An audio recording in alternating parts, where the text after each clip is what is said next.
कविता कल्याणी के अक्षर आवास के द्वार पर आनंद की ये कल्पना बनाने जा रही हूँ। आप सभी से प्रार्थना है कि आप इसमें सम्मिलित हो। उतरो अंतस में मावाणी, मन की वीणा बाजे झन झन। उतरो अंतस में मावाणी, मन की वीणा बाजे झन झन। राग मिटाओ द्वेष मिटाओ, हरो दृष्टि के सब धुंधलेपन। उतरो अंतस में मावाणी, तुम जननी हो भाषाओं की, तुमसे प्रगटे हैं सातों सुर। और जगत की सब ध्वनियों के उद्गम स्रोत तुम्हारे नूपुर। और जगत की सब ध्वनियों के उद्गम स्रोत तुम्हारे नूपुर। अखिल विश्व की सभी कलाएं तुमसे ही पाती हैं जीवन। उतरो अंतस में मावाणी, कुमकुम के शुभ चारु चरण बन, जीवन के आंगन में आओ। प्रेम दया के आत्मज्ञान के सब कुम्हलाए कुसुम खिलाओ। सब कुम्हलाए खिलाओ, ऐसा दो आशीष भवानी। लेखन बन जाए एक पूजन। उतरो अंतस में मावाणी। बहुत प्रणाम करती हूँ।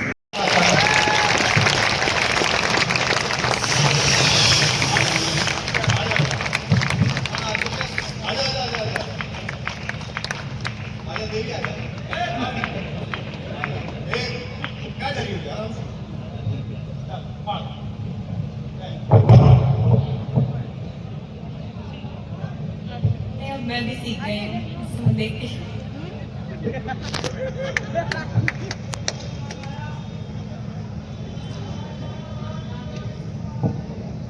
अपने खेतों में मेहनत के पसीने को सहेज कर मिठास उगाने वाली इस धरती को प्रणाम करती हूँ।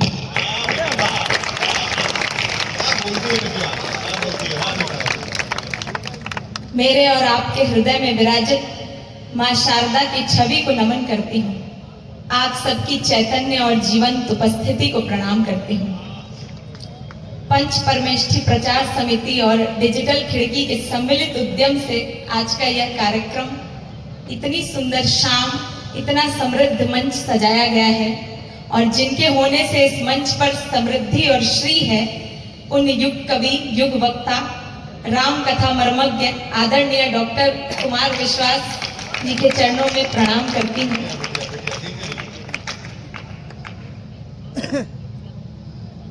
इसे कहते हैं स्नेह। भैया को अभी भी मेरे बालों की चिंता है कि कहीं मेरी फोटो ना खराब आ जाए। मैं स्नेह से अभिभूत हूँ। मैं इस मंच पर कविकुल की बेटियों का प्रतिनिधित्व कर रही हूँ।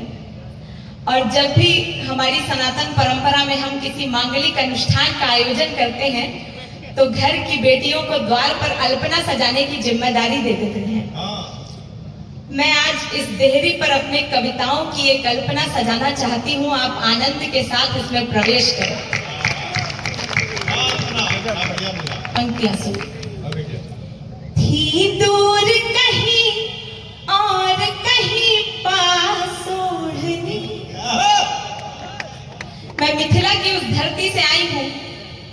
के सम्राट ने जब किसान बनकर हल चलाया तो धरती की कोख से माँ सीता प्रकट हुई। मैं किसानों को प्रणाम करती हूँ। इस सभा में एक एक किसान जो भी उपस्थित है, मैं सबके चरणों में प्रणाम निवेदित करती हूँ, क्योंकि जब भी कोई जनक सीता को पाने की कामना करता है तो उसे किसान होना पड़ता है। पंक्तियां सुने। मैं अपने साथ अपने घर, अपने परिवार, अपने आंगन की मर्यादा की वह ओढ़नी लेकर आई हूँ जो मुझे अपनी दीदी सीता, अपनी माँ और अपनी सास से विरासत के रूप में मिली है। मैं आपको सौंपती हूँ। थी दूर कहीं और कहीं पास ओढ़नी, हंसती कहीं कहीं कहीं उदास ओढ़नी, थी दूर कहीं और कहीं पास ओढ़नी, हंसती कहीं कहीं कहीं उदास ओढ़नी, एक गांठ प्रेम की जो बन गई तो फिर बनी, बनवास कहीं और कहीं रास ओढ़नी, बनवास कहीं और कहीं रास ओढ़नी, फीकी थी मगर अब बनी गुलाल ओढ़नी। ये 52वां बड़ौत का ऐतिहासिक अखिल भारतीय विराट कवि सम्मेलन को हम सब जी रहे हैं। सर ने जैसा कहा कि वो 38 साल से लगातार यहाँ आ रहे हैं, तो मैं आपके प्रेम को प्रणाम करती हूँ, जिस प्रेम ने उस विराट व्यक्तित्व को इस मंच तक खींचा है, जिसके मिलियंस में फॉलोवर हैं, जिसके देश विदेश में कार्यक्रम होते हैं। मैं आपके प्रेम को नमन करती हूँ, क्योंकि आपके प्रेम ने ये सिद्ध कर दिया है कि प्रेम अगर प्रबल हो तो लोकप्रियताएं उस पर बलिहारी हो जाती हैं। बढ़िया बोलती है, क्या बढ़िया बोलती है बेटा, बहुत अच्छा, क्या अच्छा बोलती है।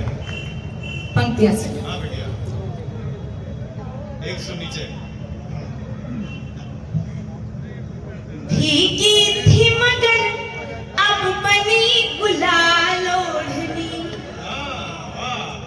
छूकर पिया को हो गई निहाल ओढ़नी, भीगी थी मगर अब बनी गुलाल ओढ़नी, छूकर पिया को हो गई निहाल ओढ़नी, एक सांवरे के रंग में रंगी है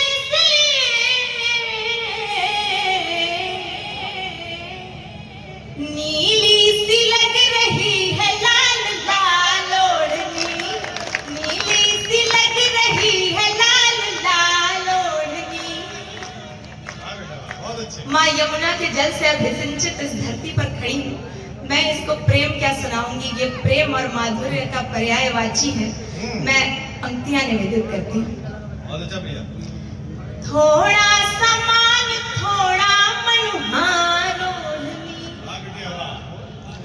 तकरार जरा और जरा प्यार ओढ़नी, थोड़ा समान थोड़ा मनहार ओढ़नी, तकरार जरा और जरा प्यार ओढ़नी, कान्हा ने उड़ाई जो शीश पे तो हो गई,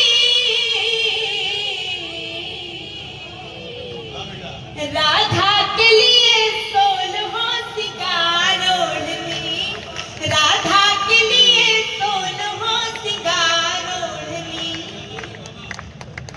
और मैं मिथिला से आई हूँ। मेरा और भगवती सीता का मायका एक ही स्थान पर है। मैं अपने आप को बहुत भाग्यशाली अनुभव कर रही हूँ। और हमारे मिथिला में भैरवी पूजन की परंपरा है, जिसमें माँ को लाल चुनरी चढ़ाई जाती है। लेकिन जब मैं अभी जन्माष्टमी गुजरी है, मैं बांके बिहारी जी के दर्शन करने गई, वहां मैंने पाया कि राधा रानी का पट नीला है। तो मुझे बड़ी जिज्ञासा हुई। मैंने आदरणीय सर से कहा, पूछा कि इसका कारण क्या है। तो जो मुझे उत्तर मिला है एक मुक्तक के रूप में, बहुत अच्छी बात है। आपको सौंपती हूँ। बहुत अच्छा करा, बहुत अच्छा करा। बतला रही है मन के सभी हाल ओढ़नी, हाँ बेटा, वाह। रखी रही है यूं ही कई साल ओढ़नी, बतला रही है मन के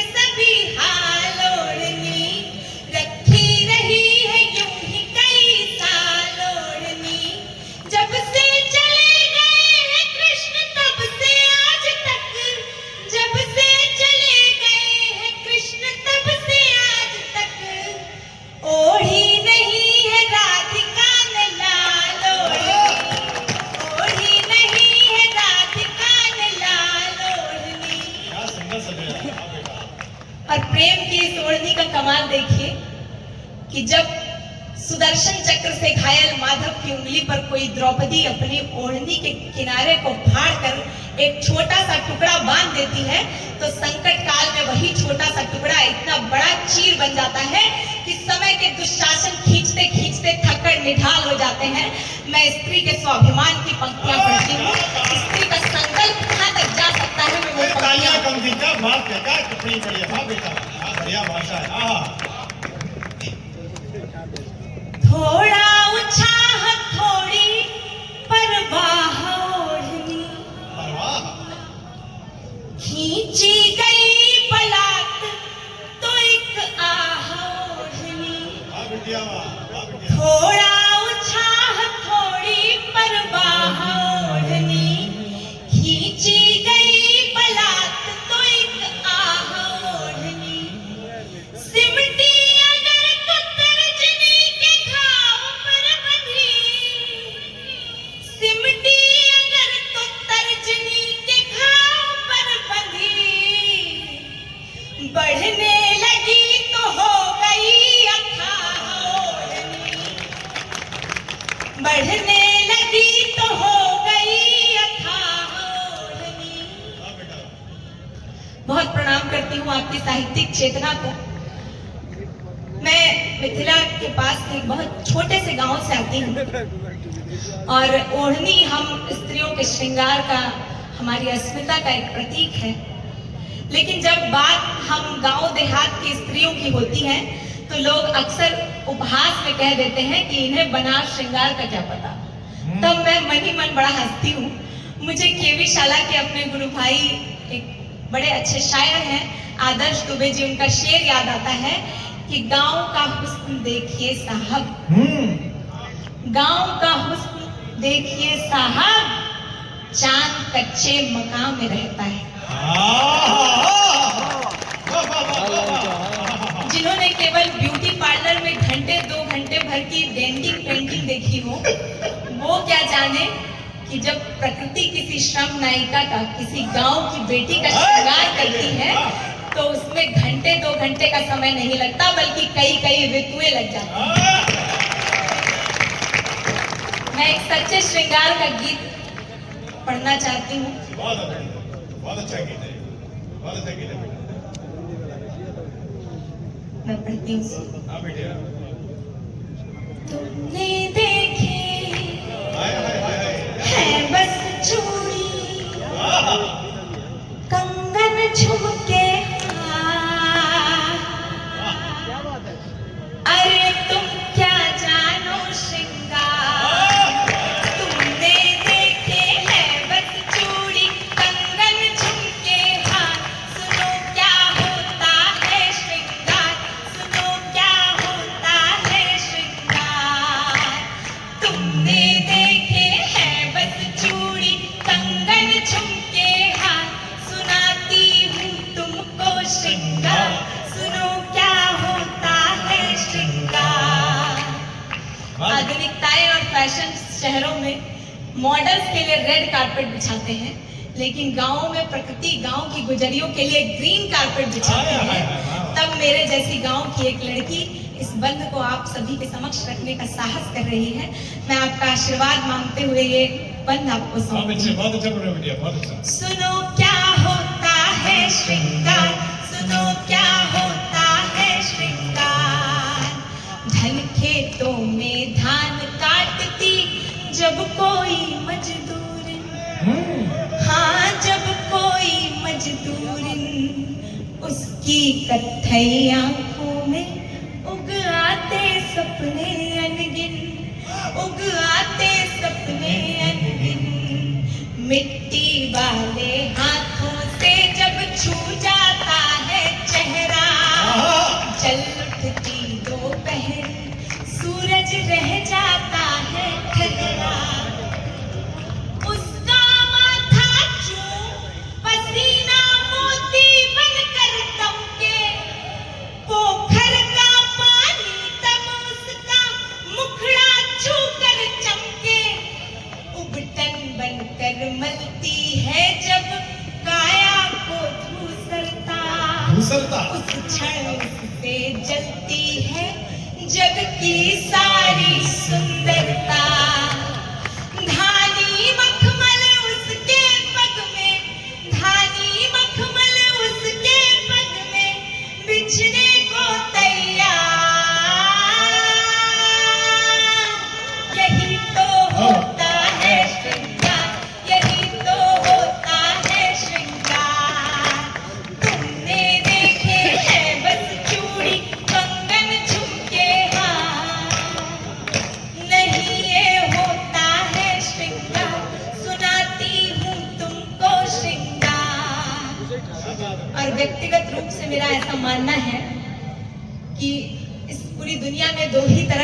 ऐसे होते हैं जो खूबसूरत होते हैं।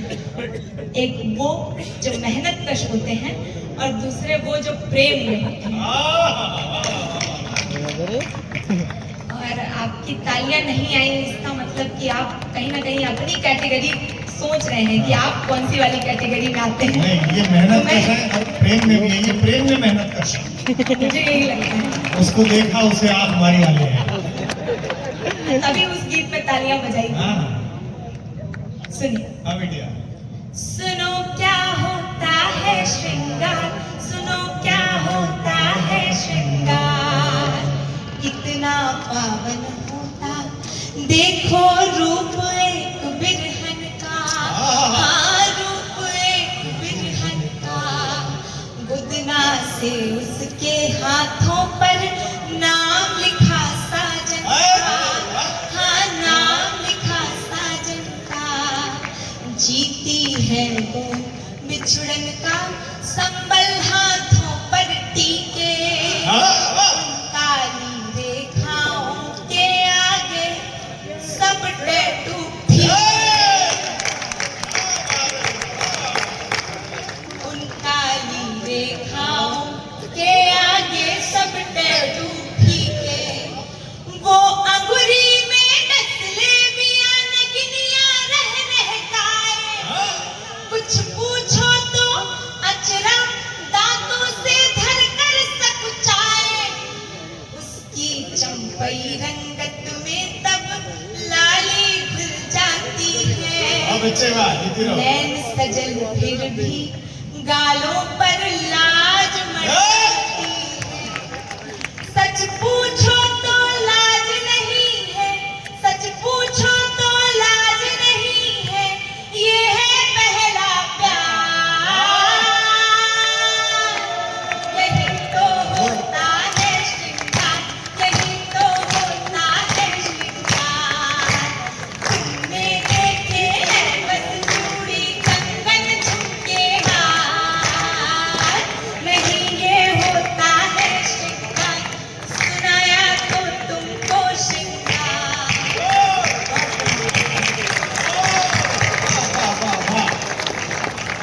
ये बच्ची परेशान हो रही थी, एक बार दोनों हाथ उठाकर तालियां बजाकर दे। ये बड़ा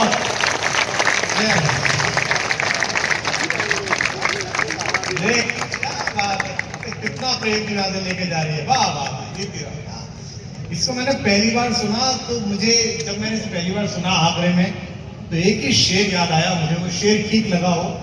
ये जिस गांव में रहती है, मैंने इससे पूछा कितने जनसंख्या कितनी है, तो इसने कहा सर जनसंख्या तो पता नहीं, 42 घर हैं ये, जिस गांव से आई है। तो एक शेर बढ़ाओ तो इस बच्ची के लिए सुने और फिर तालियां उठाए दोबारा इसके लिए। कुछ ऐसे फूल हैं, कुछ ऐसे फूल हैं जिन्हें मिला नहीं माहौल, महक रहे हैं मगर जंगलों में रहते हैं। हमारे कई सम्मेलनों में सुदूर जंगलों में बसे इन वन फूलों को लेकर एक गुलदस्ता बनाने की कोशिश पिछले दिनों से चल रही है और मैं आशा